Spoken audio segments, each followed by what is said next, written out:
आमच्या वाड्यातलीच वारलेली ना, त्यामुळे वेळ झाला जरा. होय.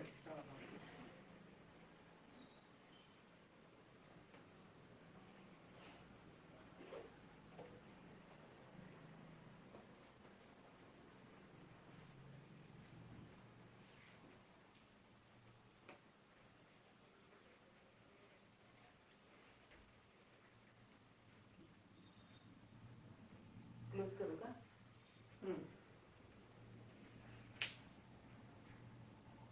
कोणतं? काल कुठे ठेवलं होतं? काय नाव होतं का तुमच्या प्रेझेंटेशनचं? हां, करा डबल क्लिक.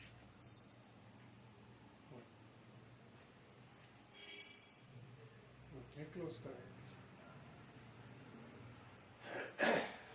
ह्याच्यामध्ये ना एक फक्त ते लिहायचंय 6,000 लिहायचंय.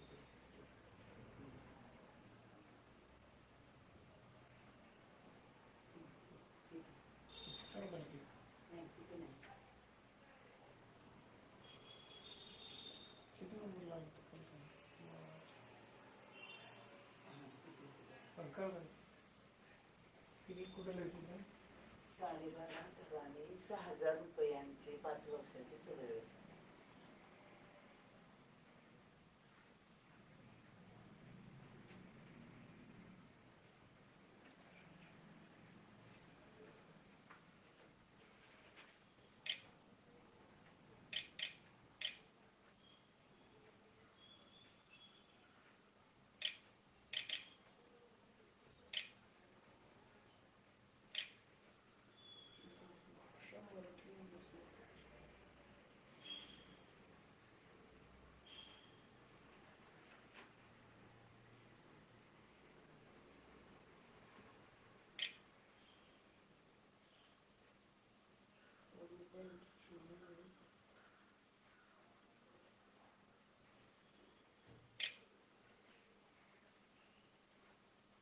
नसलं तर नव्हतं फक्त लिहिताना करा.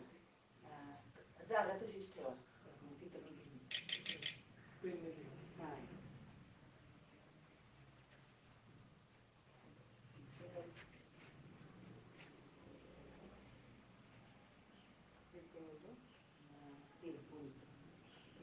हां.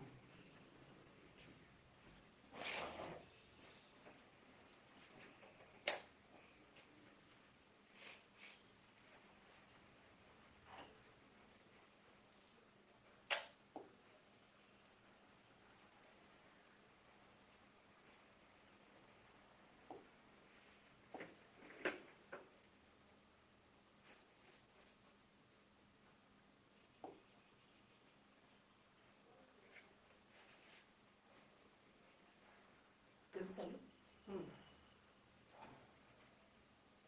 Good morning. बघा, काल आपण नफा तोटा त्याच्यावरची उदाहरणं 2-3 राहिलेली आहेत, ती पहिल्यांदा पाहणार आहोत. त्याच्यानंतर सरळ व्याज, व्यावहारिक उदाहरणामधील सरळ व्याज हा घटक घेणार आहे. सुरू करूया आपण.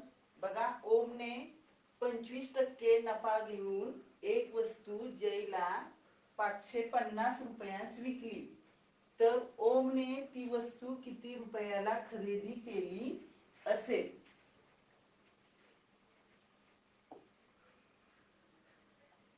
बघा, नेहमीसारखं लिहूया आपण. पहिल्यांदा खरेदी, विक्री,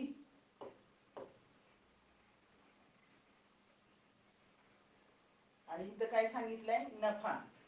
म्हणजे इथं नफा येणार आहे. मग ओमने काय केलं तर 25% नफा घेऊन, याचा अर्थ काय होतो तर 100 रुपयाला 25 रुपये नफा झाला. मग आता हे टक्केवारीचं कुठं लिहायचं आपलं ठरलंय? उजव्या बाजूला. म्हणजे 100 रुपयावर 25 रुपये काय झालेला आहे? नफा झालेला आहे. 100 रुपयावर 25 रुपये नफा आहे. घेऊन एक वस्तू जयला 550 रुपयांस विकली, म्हणजे विक्रीची किंमत किती आहे? 550. 550 रुपयांना विकली, तर ओमने ती वस्तू किती रुपयाला खरेदी केली असेल? बघा, ह्या 3 गोष्टी आपल्याला इथं माहित झालेल्या आहेत. आता ह्या दोन गोष्टी माहित झाल्या म्हणजे आपल्याला इथं म्हणजे विक्रीची किंमत जास्त, म्हणजे 100 रुपयाची वस्तू 25 रुपये नफ्याने विकली म्हणजेच विक्रीची किंमत किती असणार आहे 125. म्हणजे 125 रुपयांना ती वस्तू विकली म्हणजे 25 रुपये नफा होईल. म्हणजे 100 अधिक 25 केल्यावर किती होणार आहे 125. आता आपल्याला काढायला काय सांगितलंय, खरेदीची किंमत काढायला सांगितली. खरेदीची किंमत म्हणजे एक्स मानूया आपण. मग अशा पद्धतीनं फुली करायची म्हणजे जोडी लावायची. मग एक्स बरोबर काय येणार आहे 550 गुणिले 100. 550 गुणिले 100 आणि एक्स ला कोणाची जोडी लावली आहे 125. ते भागिले होतात. मग 125 भागिले 125.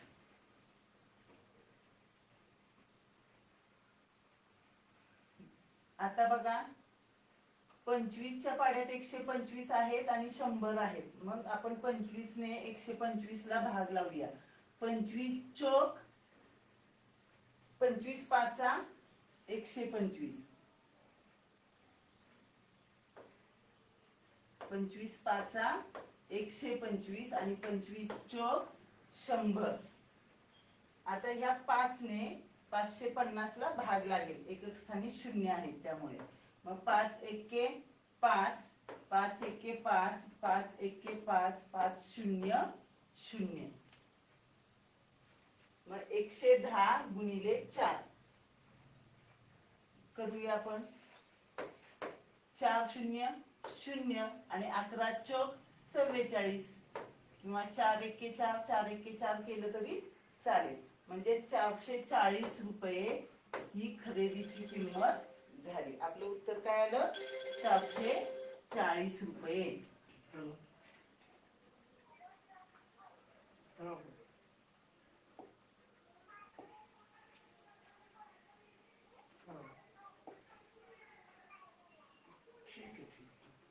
आता पुढचं उदाहरण बघूया. बघा जरा वेगळं आहे पण समजून घेतल्यावर खूप सोपं आहे. 5 संत्र्यांची खरेदी किंमत 4 संत्र्यांच्या विक्री किमती एवढी असल्यास शेकडा नफा किंवा शेकडा तोटा किती. बघा काय सांगितले 5 संत्र्यांची खरेदीची किंमत. 5 संत्र्यांची खरेदीची किंमत ही 4 संत्र्यांच्या विक्रीच्या किमती एवढी आहे. म्हणजे 5 संत्र्यांची खरेदीची किंमत जेवढी असणार आहे तेवढीच 4 संत्र्यांची विक्रीची किंमत असणार आहे. मग आता ह्याच्यासाठी काय करायचं, कोणती किंमत मानूया, तर अशी किंमत मानायची की त्या संख्येला 5 ने आणि 4 ने पूर्ण भाग जाईल अशी किंमत मानायची. मग ती किंमत मानायची म्हणजेच काय करायचं, तर ह्या 5 आणि 4 चा आपण जसं अपूर्णांकामध्ये छेद समान करतो का नाही तसंच इथं 5 आणि 4 चा काय काढायचंय लसावी काढायचंय. मग ह्या 5 आणि 4 मध्ये मोठी संख्या कोण आहे 5. मग 5 एके 5, 5 दुने 10. मग 10 ही संख्या 4च्या पाड्यात नाहीये. 5 त्रिक 15. मग 15 ही संख्या सुद्धा 4च्या पाड्यात नाहीये. 5 चौक 20. म्हणजे 20 ही संख्या 4च्या पाड्यात आहे. म्हणजेच आपण 5 संत्र्यांची खरेदीची किंमत 20 आणि 4 संत्र्यांची विक्रीची किंमत 20 असं मानूया. खरेदी विक्री. आता 5 संत्र्यांची खरेदीची किंमत किती होणार आहे 20 रुपये होणार आहे. पण ही किती संत्र्यांची आहे 5 संत्र्यांची. मग इथं 5 संत्र्यांची लिहूया. आणि 4 संत्र्यांची विक्रीची किंमत किती आहे तर 20च आहे. मग इथं 20 आणि पुढे किती संत्र्यांची आहे विक्रीची किंमत 4 संत्र्यांची. पण असं चालतं का उदाहरणामध्ये, तर 5 इथं संत्रे आहेत तिथं 4 संत्रे. मग असं खरेदी आणि विक्रीमध्ये नाही, एकच माप पाहिजे आपल्याला. एकाच संत्र्याची किंमत काढली तर ते सोपं जाईल म्हणजे बरोबर होईल. मग 20 संत्र्यांची 20 रुपयात 5 संत्री मिळतात. मग एका संत्र्याची खरेदीची किंमत किती होणार आहे? 20 भागिले 5 म्हणजे 5 20 म्हणजे काय होणार आहे? एका संत्रीची खरेदीची किंमत 4 रुपये आणि इथं काय सांगितलंय? 4 संत्र्यांची विक्रीची किंमत 20 रुपये. मग एका संत्रीची विक्रीची किंमत काय होणार आहे? 4 पंचे 20 म्हणजे 5 रुपये होणार. म्हणजे एका संत्रीची खरेदीची किंमत किती आली? 4 रुपये आणि एका संत्रीची विक्रीची किंमत किती आली? 5 रुपये. मग आता नफा झाला ना, विक्रीची किंमत जास्त आहे म्हणजे ह्या व्यवहारामध्ये काय झालाय? नफा झालेला आहे. मग नफा किती रुपये झाला? 1 रुपये नफा झाला. 4 रुपयांची संत्री 5 रुपयाला विकली म्हणजे 1 रुपया काय झालेला आहे? नफा झालेला. मग फक्त तुम्हाला नफा किती झालाय विचारलाय का? तर शेकडा नफा किती झालेला आहे. मग शेकडा नफा हा नेहमी खरेदीच्या किमतीवर काढायचा असतो. मग खरेदीची किंमत जर 100 असेल तर नफा किती होईल? बघा, अशी गणित आल्यावर तोंडी सुद्धा करता येतात, नाहीतर मग नेहमीच्या पद्धतीने आपण केलं तरी चालेल. मग x बरोबर काय होणार आहे? 1 गुणिले 100 आणि x ला गुणिले 4 आहेत म्हणजे ते काय झाले? भागिले झाले 4. मग 4 एके 4 आणि किती चोक 100? तर 25 चोक 100. मग 25 एके 25 म्हणजे नफा तुमचा काय होणार आहे? 25 रुपये. शेकडा नफा किती होणार आहे? 25 रुपये हा शेकडा नफा होणार आहे. शेकडा नफा किती येणार आहे? 25 रुपये. हे तोंडी पण करू शकता बघा. 1 ची 4 पट, 1 4 4. मग किती चोक 100? तर 25 चोक 100.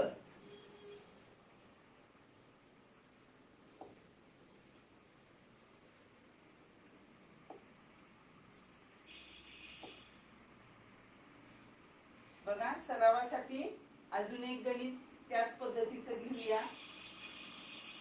इथे सांगितलंय 10 पेरूंची खरेदीची किंमत ही 15 पेरूंच्या विक्रीच्या किमती एवढी आहे. म्हणजे 10 पेरूंची खरेदीची किंमत आणि 15 पेरूंची विक्रीची किंमत काय सांगितली? समान सांगितली. विक्री एवढीच आहे म्हणजे सारखी आहे, पण किती आहे ती सांगितलेली नाही. मग मगाच्या सारखंच आपण काढायचंय. त्यातली मोठी संख्या कोण आहे? 15. मग 15 एके 15. 10च्या पाड्यात 15 नाही. 15 दुने 30. मग 10च्या पाड्यात 30 आहेत म्हणजे हा 10 आणि 15चा लसावी झालेला आहे. मग आपण 30 संख्या मानायची. मग इथं काय करायचे? खरेदी, विक्री आणि नफा झाला की तोटा नंतर किमतीवरून आपल्याला समजणार आहे. मग 10 पेरूंची खरेदीची किंमत किती मानायची आपण? 30 रुपये. मग 30 रुपये खरेदीची किंमत, पण किती पेरूंची आहे? 10 पेरूंची. मग इथं 10 पेरू घ्यायचे. पुढे काय सांगितलंय? 15 पेरूंच्या विक्री एवढी आहे. मग 15 पेरूंची विक्रीची किंमत पण आपण किती ठरवली आता? 30 रुपये. समान आहे म्हणजे 30 घ्यायची. मग ही 15 पेरूंची विक्रीची किंमत म्हणून इथं 15 लिहायचे. मग इथं 10 पेरूंचं आहे, इथं 15 पेरूंचं आहे, असं चालत नाही. मग आपण एका पेरू मध्ये रूपांतर करायचे. एका पेरूची खरेदीची किंमत, एका पेरूची विक्रीची किंमत काढायची. मग एका पेरूची खरेदीची किंमत काढायची म्हणजे 30 भागिले 10 म्हणजे 10 त्रिक 30 म्हणजे 3 रुपये झाले. एका पेरूची खरेदीची किंमत किती झाली? 3 रुपये. आणि एका पेरूची विक्रीची किंमत किती झाली? 15 दुने 30 म्हणजे 2 रुपये. आता ह्या व्यवहारामध्ये काय दिसतंय बघा? 3 रुपयाला एक पेरू खरेदी केला आणि 2 रुपयाला विकला म्हणजे कमी किमतीला विकला. विक्रीची किंमत कमी म्हणजे तोटा झाला. मग तोटा किती रुपये झाला? तर 1 रुपये तोटा झाला. 1 रुपये काय झालाय? तोटा झालाय. मग शेकडा तोटा किती? तर 100 किती?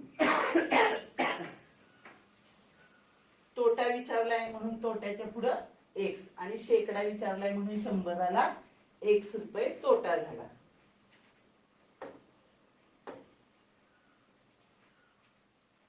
एक्स बरोबर काय येणार आहे, तर 1 गुणिले 100 भागिले 3.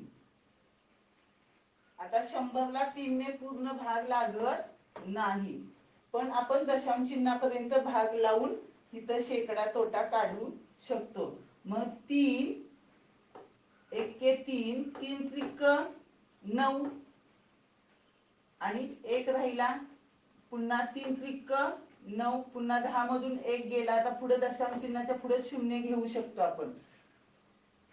मग इथं दशांश चिन्ह द्यायला विसरायचं नाही. पुन्हा 3 त्रिक 9, पुन्हा काय येणार आहे 3 त्रिक 9, म्हणजे पुन्हा पुन्हा तेच संख्या येणार आहे. मग 3 त्रिक 9, 3 त्रिक 9, म्हणजे हे 3 आवर्ती दशांश मध्ये आलेला आहे. म्हणजे 33.3% एवढा काय झालेला आहे, तोटा झालेला आहे. बऱ्याच वेळा असं दशांश अपूर्णांकात पण उत्तर देतात किंवा पूर्णांक युक्त अपूर्णांकामध्ये सुद्धा उत्तर दिलेलं असतं. मग 100 भागिले 3, 3 त्रिक 9, 1 0, पुन्हा 3 त्रिक 9, मग बाकी किती राहिली 1. म्हणजेच आपण पूर्णांक युक्त अपूर्णांकामध्ये सुद्धा हे उत्तर लिहू शकतो. जो भागाकार आहे ती पूर्णांक संख्या, बाकी जी आहे ते अंश, आणि छेद जो आहे तो तसाच, किंवा भाजक जो आहे तो छेद असतो. मग 33.1/3% एवढा काय झालेला आहे, तोटा झालेला आहे. जसं पर्याय असेल त्या पद्धतीने आपण उत्तर काढायला लागतं. मग इथं 33.3% तोटा किंवा 33.1/3% तोटा झालेला आहे.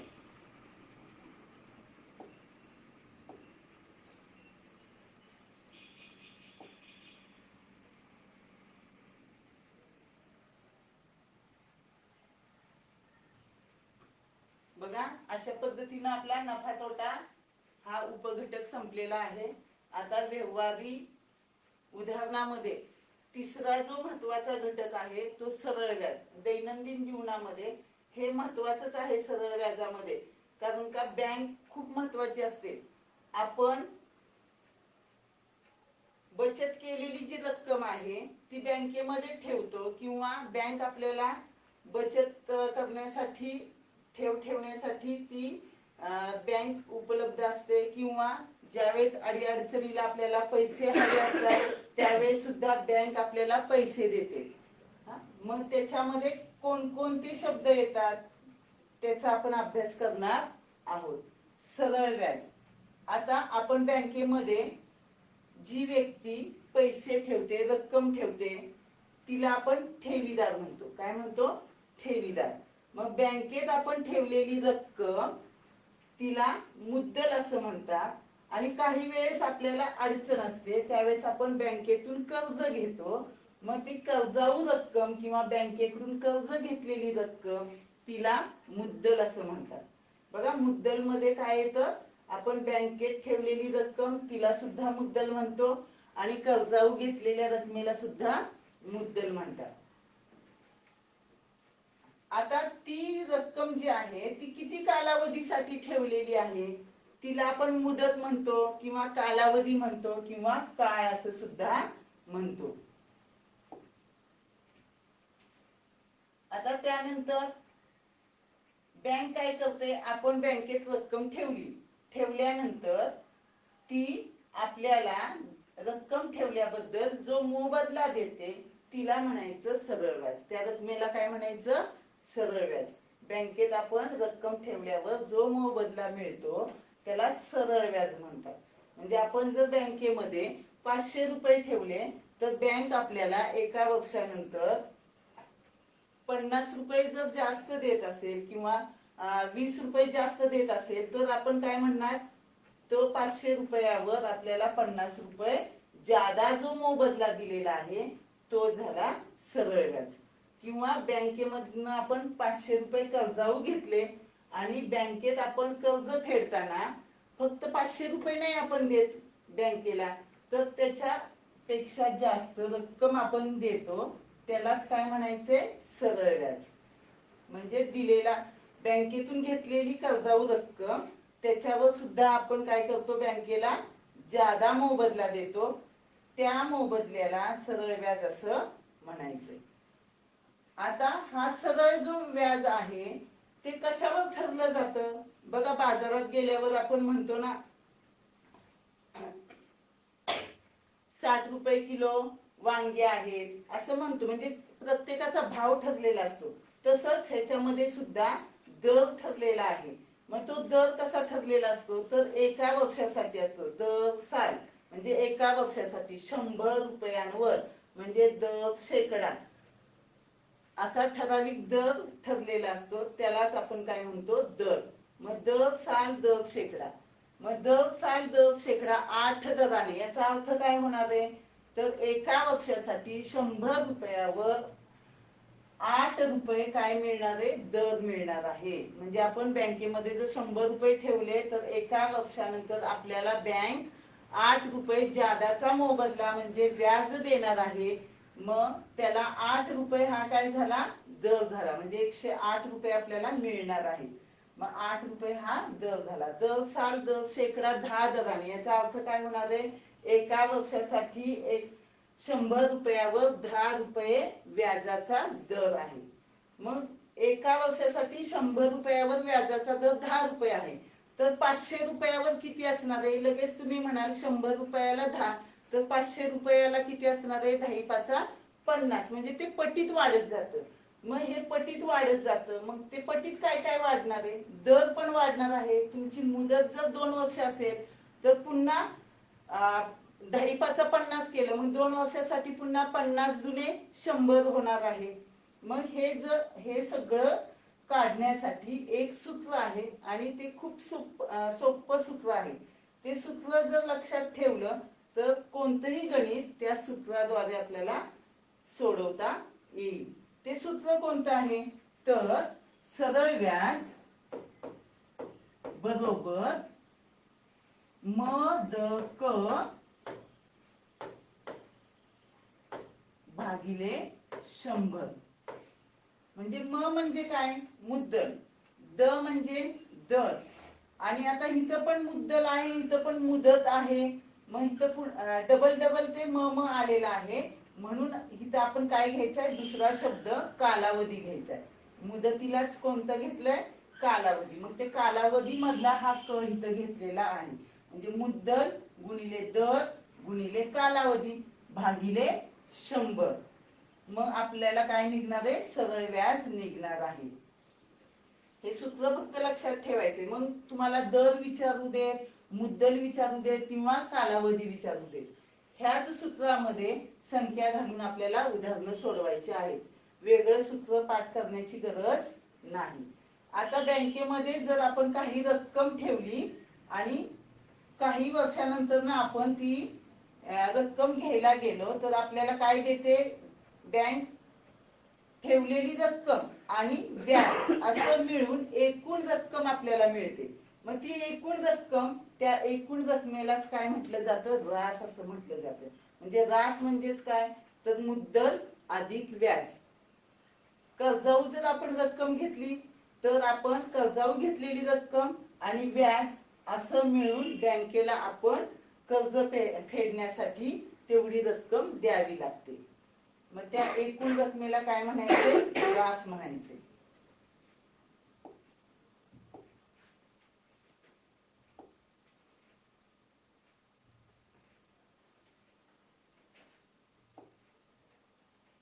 बघा, आता आपण उदाहरणाकडे जाऊया. द सा द शे म्हणजे दर साल दर शेकडा 8 दराने रुपये 1500 मुद्दलाचे 4 वर्षाचे सरळ व्याज किती. ते सूत्र जे आहे ते आपण त्या सूत्राद्वारेच उदाहरणं सोडवायची. त्याच्या अगोदर इथं जसं आपण नफ्या तोट्यामध्ये लिहित होतो ना, खरेदी विक्री नफा किंवा तोटा, त्याच पद्धतीने इथं मांडणी करायची ह्या संख्यांची. पहिल्यांदा काय लिहायचंय, मुद्दल म्हणजे म द क स आणि रा. म द क स रा म्हणजे काय, मुद्दल, दर, कालावधी, स म्हणजे सरळ व्याज आणि रा म्हणजे रास. मग मुद्दल किती आहे इथं, तर 1500 रुपये मुद्दलाचे, म्हणजे 1500 रुपये ही काय झाली, मुद्दल झाली. दर साल दर शेकडा 8 दराने, म्हणजे 8 रुपये हा काय झाला, दर झाला. 100 रुपयावर एका वर्षाचा दर किती झाला, 8 रुपये. आणि कालावधी किती आहे, 4 वर्ष. आणि विचारलंय काय तुम्हाला, तर सरळ व्याज विचारलेलं आहे. हा, मग सरळ व्याज बरोबर म गुणिले द गुणिले क भागिले 100. मग स बरोबर म किती आहेत, 1500, 1500 रुपये. द किती आहे, 8 दराने, म्हणजे 8. आणि कालावधी किती आहे, 4 वर्षे, म्हणजे गुणिले 4 आणि भागिले किती, 100. मग ह्या 2 शून्याला हे 2 शून्य गेले. मग आता आपल्याला गुणाकार करायचा आहे. आता गुणाकार करताना पण बघा, 15 चौक 60. मग 60 गुणिले 8 करूया. 15 चौक किती होतात, 60. मग 60 गुणिले 8 म्हणजे 8 7 48 आणि 0 हा 0 आणि 8 7 48 म्हणजे 480 रुपये काय झालं, सरळ व्याज. 480 रुपये काय झाले, इथं सरळ व्याज आलेला आहे.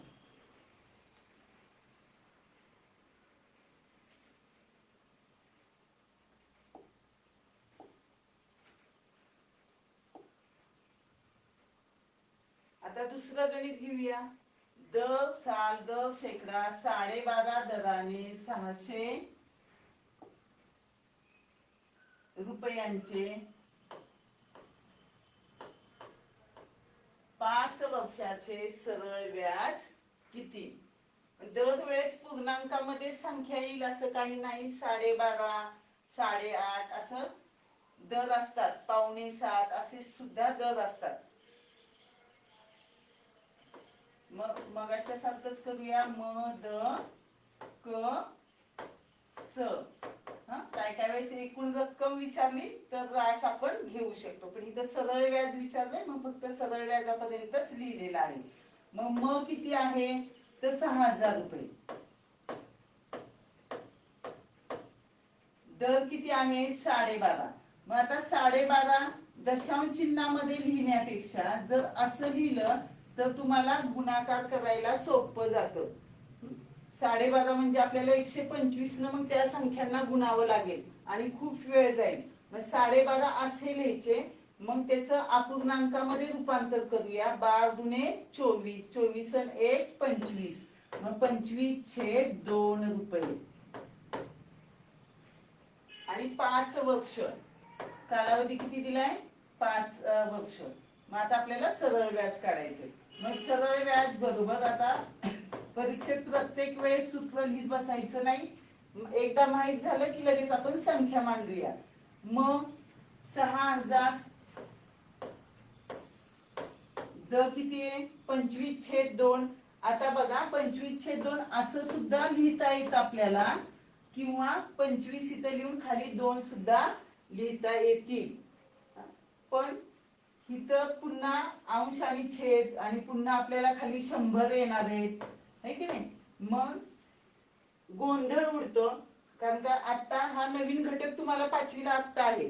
मग ह्याचा गुणाकार करायला तुम्हाला नक्की आता कशाला गुणायचं, मग पुन्हा खालच्या संख्येनं कसं गुणायचं हे समजत नाही. मग त्याच्यासाठी आपण काय करूया, हे 25 म्हणजे अंशच घेऊया आणि 2 हा छेदस्थानी लिहूया.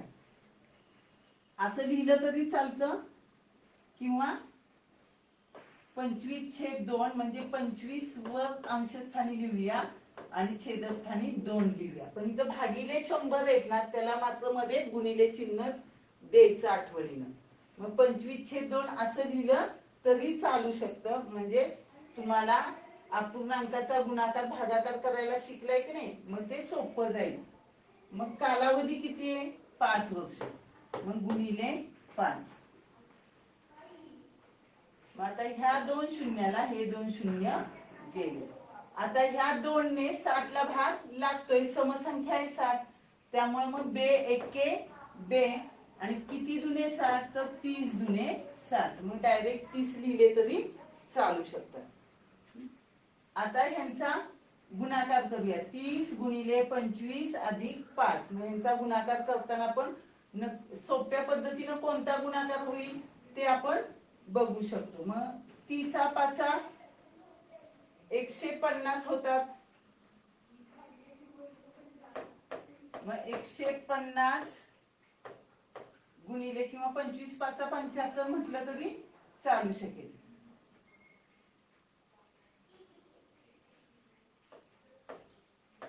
तीस गुणिले 25 5 नाही 25 5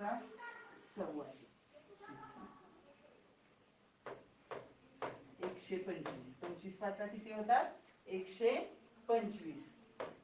मग हात शून्य उतरून घेतला आपण. आता 3 न गुणूया. 3 5 15, हातचे 1 आला, 12 त्रिक 36 आणि 1 37. असा गुणाकार केला तरी चालतो. ही 12 चा पाडा येतो का नाही तुम्हाला? मग 12 त्रिक 36 आणि 1 37. नाही समजलं तर मग 3 दुने 6, 6 ने 1 7 आणि 3 एके 3. अशा पद्धतीनं नेहमीच्या पद्धतीनं केलं तरी चालू शकेल. म्हणजे तुमचं सरळ व्याज आलं 3750 रुपये. 3750 रुपये काय आले सरळ व्याज. मग हे उत्तर आलं तुमचं.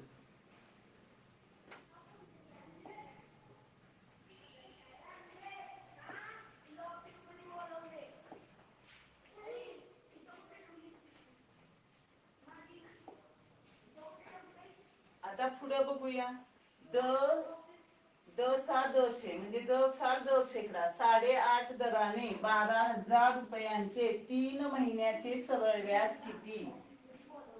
मगाच्या सारखंच लिहायचंय. म द क आणि सरळ व्याजच विचारले, रास काय विचारलेली नाही. मग किती आहे 8.5 दराने 12,000 रुपयांचे म्हणजे 12,000 ही मुद्दल झाली. 8.5 दर म्हणजे 8.5 आता असंच लिहूया मगाच्या सारखं 8.1/2. मग त्याचं अपूर्णांकामध्ये रूपांतर करूया. 8 दुने 16, 16 ने 17/2. कालावधी काय सांगितलाय 3 महिने. आता 3 महिने हे काय आहे 3 महिने आहे. मग महिने चालत नाही का तर दर साल 10 शेकडा शेकडा दर साल एका वर्षाचा 100 रुपयाचा दर आहे. त्यामुळं जर महिने आले तर त्याचं वर्षामध्ये रूपांतर करायचं. दिवस आले तर दिवसाचे सुद्धा वर्षामध्ये रूपांतर करायचे आणि मग उदाहरण सोडवायचे. आता 3 महिने म्हणजेच किती वर्ष तर 1 वर्ष म्हणजे 12 महिने. मग 3 महिने म्हणजे 3/12. 3/12. मग 3/12 ह्याला अतिसंक्षिप्त रूप देऊ शकतो आपण. मग 3 एके 3, 3 चौक 12 म्हणजे 1/4 वर्ष. 1/4 वर्ष म्हणजे पाव वर्ष महिन्याचे सरळ व्याज काढायचे आपल्याला. मग सरळ व्याज बरोबर काय होईल बघा. मुद्दल 12,000, दर आहे 8.5 म्हणजे 17/2 मध्ये आपण रूपांतर केले. मग 17 कुठे लिहायचे अंशस्थानी लिहूया आणि खाली भागिले 100 असतात ना ते 100 लिहून गुणिले करूया आणि 17/2 इथं 2 लिहूया. गुणिले 1/4 कालावधी किती आहे 1/4. मग 1/4 अंशस्थानी 1 आणि छेदस्थानी 4. अशा पद्धतीने मांडणी केली की आपल्याला गुणाकार करायला सोपा जाईल. मग ह्या 2 शून्याला हे 2 शून्य गेले. आता ह्या 2 ने 120 ला भाग लागतोय. मग बे एके बे, बे सक 12, बे शून्य 0. आता 4 ने 60 ला भाग लागतो. 4 एके 4 किती चौक 60 तर 15 चौक 60 किंवा 4 एके 4, 4 पंचे 20 असं सुद्धा केलं तरी चालेल. 15 चौक 60 म्हटलं तरी चालेल. मग 15 आले, मग 15 गुणिले 17 ते झालं सरळ व्याज. आता 15 ने 17 ला गुणूया. 15 सत्ता 105. मग हातचे किती आले? 10 आले. 15 एके 15. मग 15 अधिक 10 किती होता? 25. म्हणजे 255 रुपये हे काय आलं तुमचं? सरळ व्याज आले. 255 रुपये काय आलेले? सरळ व्याज आलेला आहे. म्हणजे अपूर्णांकामध्ये असेल तर घाबरण्याचं कारण नाही. अंशस्थानी संख्या अंशस्थानची लिहायची, छेदस्थानी छेदस्थानची संख्या लिहायची. 17 वर 2 खाली छेदस्थानी आणि गुणिले चिन्ह आठवणीनं द्यायचं. मग अंशस्थानी इथं 1 येणार, छेदस्थानी 4 येणार. एवढाच फरक आहे.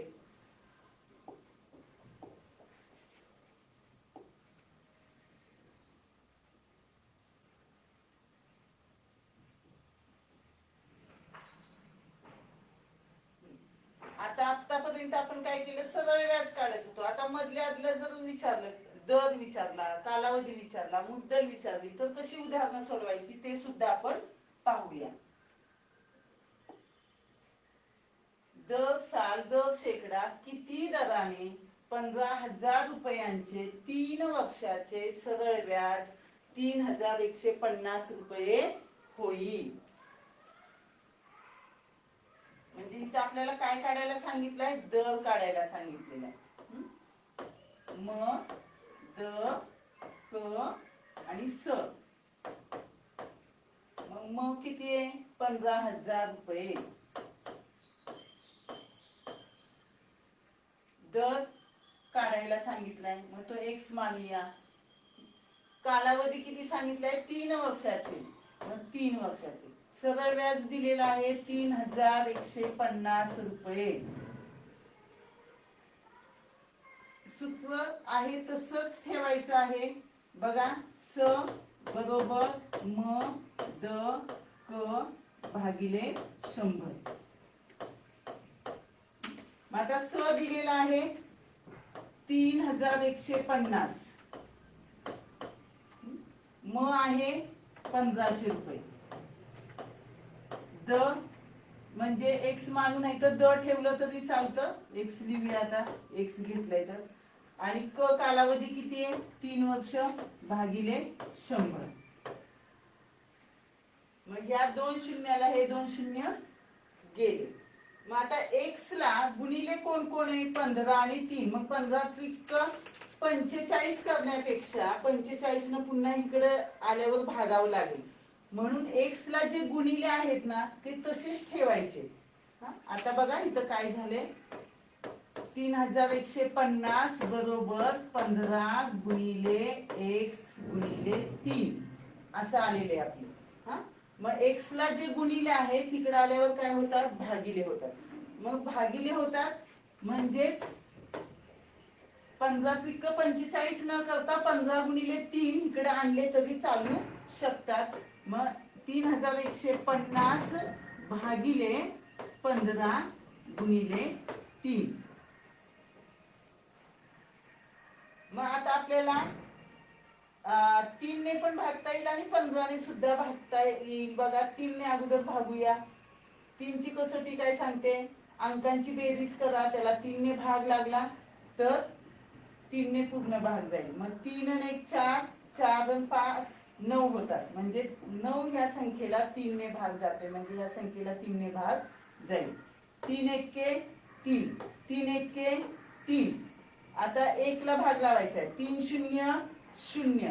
मग 5 घेतले. 3 पाची 15 आणि 3 शून्य 0 म्हणजे 1,050 आले.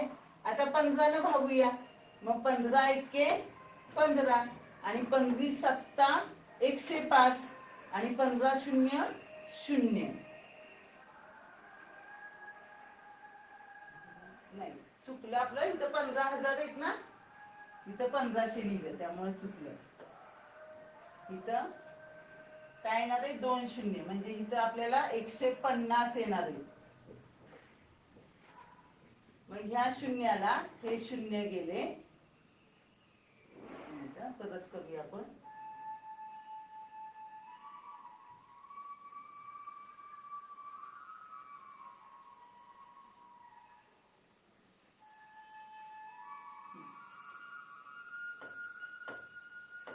मुद्दल किती आहे? 15,000.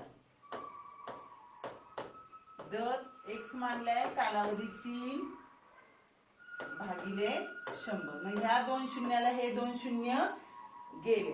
मग हे 150 गुणिले 3 एक्स ला भागिले गुणिले आहे, तिकडे आल्यावर काय होणार आहे? भागिले होणार आहे. म्हणजे 3150 भागिले 150 गुणिले 3 करायचे. मग आता ह्या शून्याला हे शून्य गेले. मग 15 एके 15, 15 दुने 30, खाली 1 राहिला. मग 15 एके 15 म्हणजे 21 आले. मग 3 न भाग लागतो 21 ला. 3 एके 3, 3 सत्ता 21. म्हणजे दर किती आला? 7 रुपये दराने. उत्तर काय आलं आपलं? 7 रुपये दराने.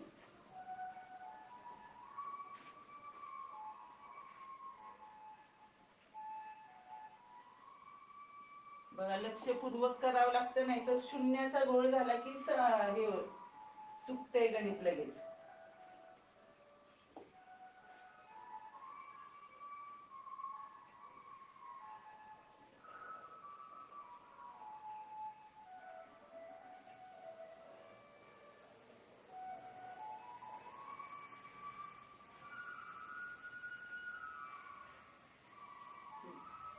आता पुढचं गणित बघूया आपण.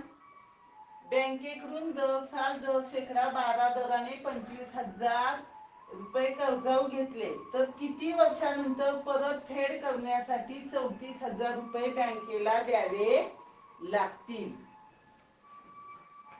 आता ह्याच्यामध्ये बघा, मुद्दल म द क स आणि इथं काय सांगितलंय? परतफेड करण्यासाठी 34,000 रुपये बँकेला द्यावे लागतील.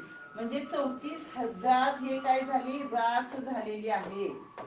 परतफेड करण्यासाठी द्यावी लागणारी रक्कम म्हणजे ही काय झाली? रास. किंवा आपल्याला एकूण मिळणारी रक्कम ती सुद्धा रास होते.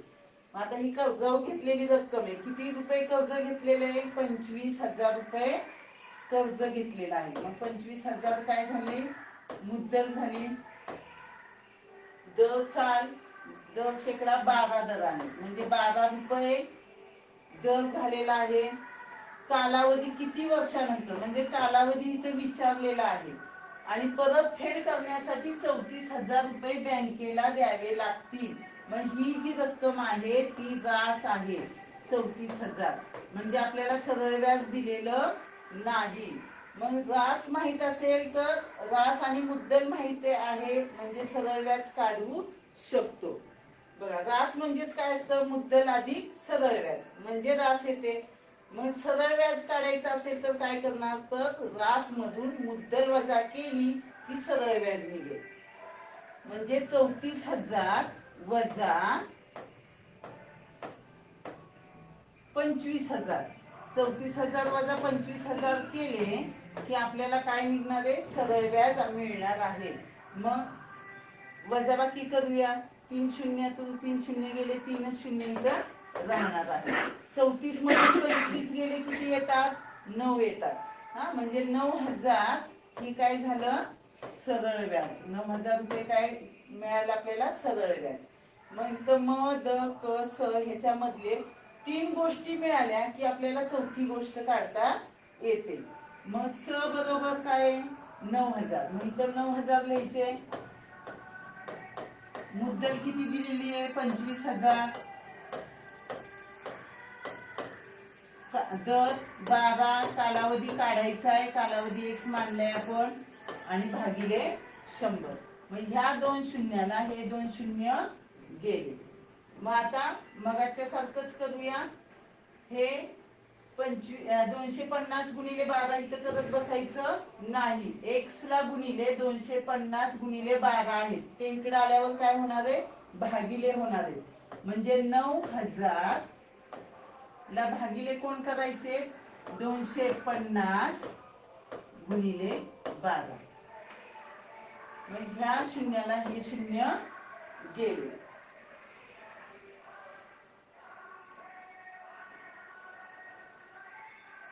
मग 12 भागूया. 62 72 22 7 84. हा 12 एके 12, 22 7 84. मग 84 90 मधून 84 गेले, 6 राहत आहे. मग 12 पंचे 60, 75 आले. मग 25 ने 75 ला भागूया. 25 एके 25, 25 त्रिक 75. म्हणजे 3 वर्ष आपल्याला कालावधी आलाय. आपला कालावधी किती आलाय? 3 वर्ष. हे आपले उत्तर आले.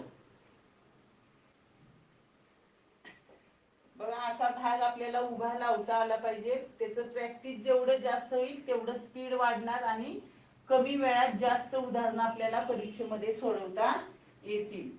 त्यासाठी सराव खूप महत्वाचा असतो.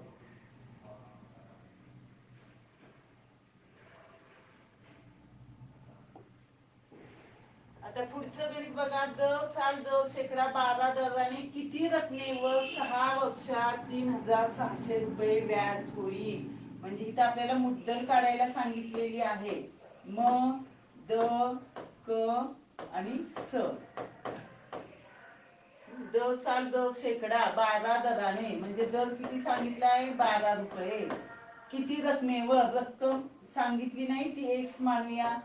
6 वर्षात, कालावधी 6 वर्ष सांगितलेला आहे आणि सरळ व्याज सांगितलंय 3600 रुपये व्याज होईल. म्हणजे 3600 रुपये. नुसतं इथं व्याज म्हटलं तरी ते सरळ व्याजच असतं. नाही तर पुन्हा तुम्ही शोधत बसाल, इथं सरळ व्याज सहज दिसेना. इथं रुपये व्याज म्हटलं तरी ते काय आहे? सरळ व्याजच आहे. मग सरळ व्याज किती आहे? 3600. मग सरळ व्याज बरोबर मुद्दल किती आहे? एक्स मानली आपण. मग एक्स दर 12, कालावधी 6 वर्ष भागिले 100. बघा, नीट लक्ष द्या ह्या उदाहरणामध्ये. का तर इथं 100 मध्ये 0 2 0 तिथं घालवायला नाहीये कोण. मग आता काय करायचं ते बघूया.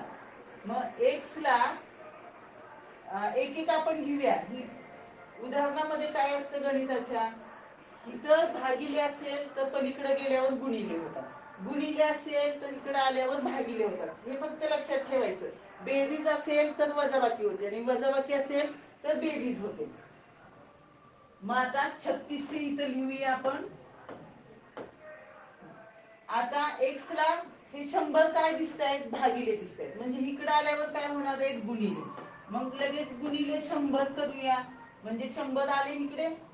आता एक्स ला गुणिले कोण आहेत? 12 आहेत.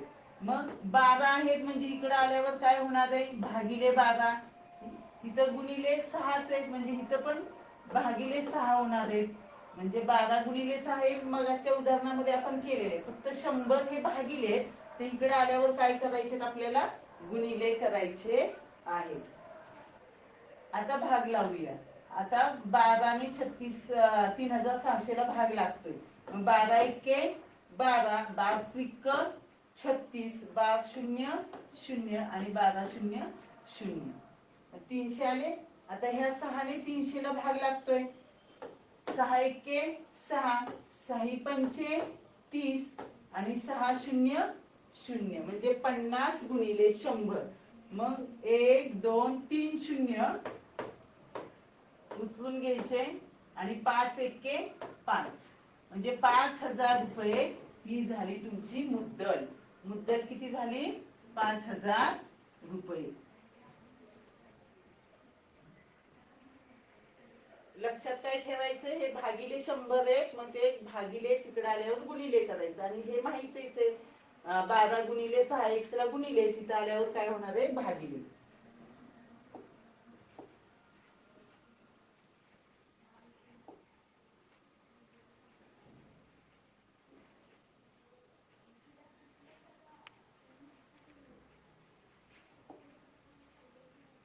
आता बऱ्याच वेळा विचारलं जातं बघा, दर साल दर शेकडा 5 दराने दाम दुप्पट होण्यास किती कालावधी लागेल? मग आता दाम दुप्पट म्हटलं की त्याचं सोपं एक सूत्र आहे की 100 भागिले दर करायचं. हा? कालावधी विचारला असेल तर काय येणार आहे? कालावधी क बरोबर 100 भागिले दर. आणि जर दर विचारला असेल तर काय करणार? 100 भागिले क. द बरोबर 100 भागिले क. पण हे कसं येतं ते बघूया आपण. हे 100लाच दाम दुप्पट म्हटल्यावर 100लाच दरानं का भागायचं, 100लाच कालावधीनं का भागायचं ते सुद्धा बघूया.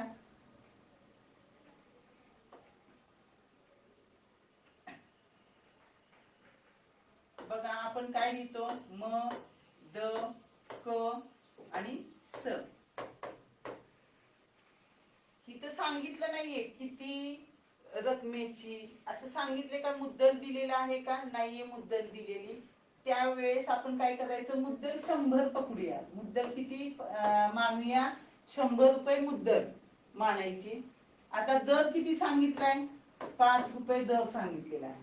आता दाम किती सांगितले? दुप्पट होणार आहे. दाम किती होणार आहे? दुप्पट दाम होणार आहे. मग दाम दुप्पट होणार आहे म्हणजे आपल्याला मिळणारी रक्कम जी आहे ती दाम दुप्पट होणार आहे, म्हणजे ती रास झाली. म्हणजे रास किती मिळणार आहे आपल्याला? एकूण रक्कम 200 रुपये. मग 200 रुपये जर रास असेल तर सरळ व्याज किती असणार आहे? तर 100 रुपये. म्हणजे जेवढे आपण गुंतवले त्याच्या दुप्पट दाम दुप्पट होण्यासाठी तेवढेच सरळ व्याज मिळणार आहे. म्हणजे 100 रुपये मुद्दल आणि सरळ व्याज पण किती मिळणार आपल्याला? 100 रुपये. त्यावेळेसच दाम काय होणार आहे? दुप्पट होणार आहे. मग आता सरळ व्याज मिळालं, मग आपल्याला कालावधी आपण काढू शकतो. मग आता कालावधी काढायचा. मग सरळ व्याज किती आहे? 100 बरोबर मुद्दल 100 आहे. दर किती आहे? 5 आहे. कालावधी x मानलाय भागिले 100. बघा ह्या 100 एके 100, 100 एके 100 किंवा शून्याला शून्य गेली. म्हणजे x ला 5 गुणिले आहे. तिकडे आल्यावर काय झाले? 5 भागिले. म्हणजे 100 भागिले 5. x बरोबर काय झाले? 100 भागिले 5. मग 5 एके 5 किती? 5 तर 20 100. म्हणजे x बरोबर किती आले? 20 आले. बघा कालावधी बरोबर आले की नाही? 100 भागिले 5. म्हणजेच कोणतं सूत्र तयार होतंय? कालावधी बरोबर दाम दुप्पट असेल तर कालावधी बरोबर 100 भागिले दर, आणि दर विचारला असेल तर 100 भागिले क असं होतं. आणि मग तुम्हाला कोणतंही उदाहरण ह्याच्यामध्ये तयार करता येईल. मग 4 दराने म्हटलं तर काय होणार आहे? किती चोक 100? तर 25 चोक 100. मग 4 दराने मग किती दाम दुप्पट होण्यास? 25 वर्ष लागतील. 10 दर असेल तर 10 दराने दाम दुप्पट होण्यास किती कालावधी लागेल? 10 10 100. म्हणजे शेकडेवारीमध्ये आपण शिकलोय अपूर्णांकामध्ये तो तक्ता 10चे चौथा भाग, दुसरा भाग, 8वा भाग. मग 12.5 दराने म्हटलं तरी 12.5 हा 100चा कितवा भाग होतो? तर 8वा भाग होतो. मग इथं जर 12.5 दराने दाम दुप्पट होण्यास किती कालावधी लागेल? तर लगेच तुम्ही 12.5 हा 100चा 8वा भाग आहे, म्हणजे 8 वर्ष कालावधी लागेल. मग हे सगळं तोंडी आलं पाहिजे पटपट आपल्याला.